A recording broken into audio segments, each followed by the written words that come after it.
السلام عليكم ابو خالد الغالي. فرن الملك بتاع حضرتك الاربعه مفتاحه ان شاء الله، اللي رايح على تبوك ان شاء الله يوصل لك على خير. مطعم برضو بالستانلس، شغل بتاعنا اللي انت طبعا جيت الحمد لله وشرفتنا في اسماعيليه وشفته قبل الشحن. معانا المطرحه الحديد، المطرحه الخشب، عندنا 2 صينيه، والمقابض بتاعت الفرن كله هيتغلف ويخش داخل الفرن، واصوره لك بعد التغليف باذن الله. يوصل لك على خير ان شاء الله على تبوك ابو خالد الغالي.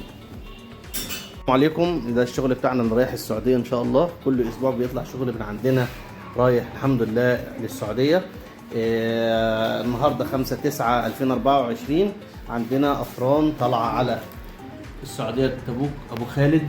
عندنا رايح للرياض. انا مش عايز اجيب ارقام بس الناس عشان ما يحصلهاش ازعاج. السعوديه استاذه منيره واخده فرن واخده التاني اهو. عندنا ابها.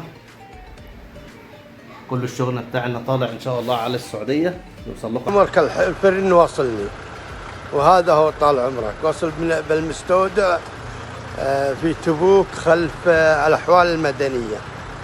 هذا المستودع طال عمرك، وهذا الشحنه. والله يجزاك الف خير يا صاحبي، ويوفقك ويرزقك ان شاء الله.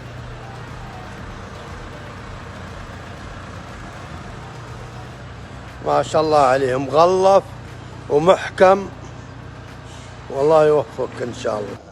الشحنه وصلتني، شركه الحشاش للافران وصلتني طال عمرك من جده، والحين نبي نفكها.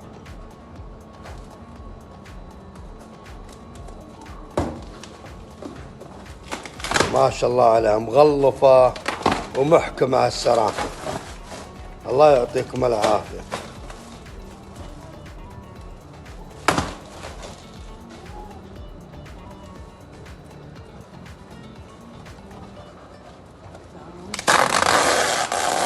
هذا هو نفكه.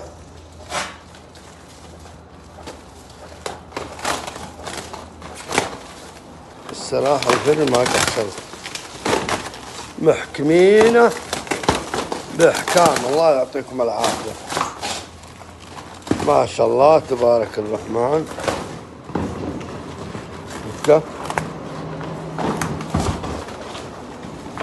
ما شاء الله تبارك الرحمن.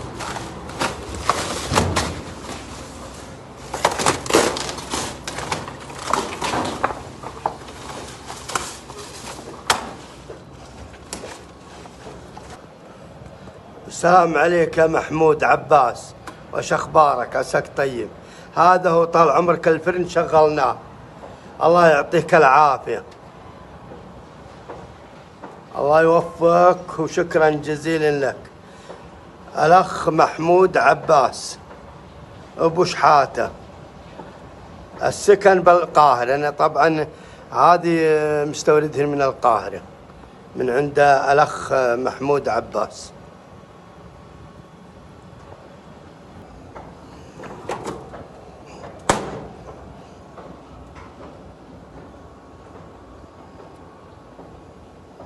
الله يسعدك يا صاحبي ويوفقك ويفتح لك باب رزق.